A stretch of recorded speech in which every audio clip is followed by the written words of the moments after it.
Oh yeah, so I'm just making this video before I begin my session 2. As you can tell, I'm back at work, which means I will be using my laptop speakers, not some fancy monitors.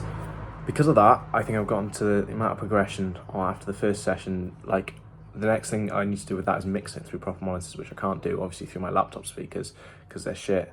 Sorry, they're bad. Sorry. Yeah, no, because they're bad. I won't be able to, so I can't really continue with that remix. So I think what I'm going to have to do is do a different session.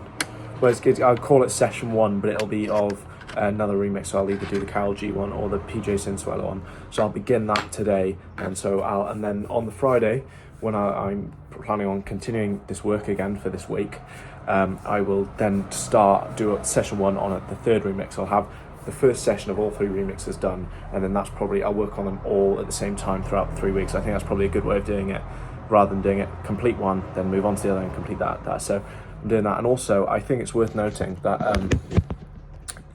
I don't think I clarified it, but of course, my whole project is about that mixture between bridging the gap between the 2 types of dance music. I've looked at reggaeton and the British stuff. I don't think I've actually mentioned how I plan to do that in each individual remix.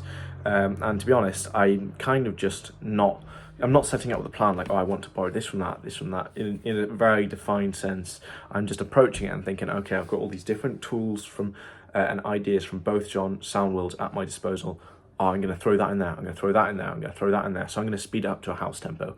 Then I'm going to include the polyrhythm that's seen in that Jamaican dancehall stuff.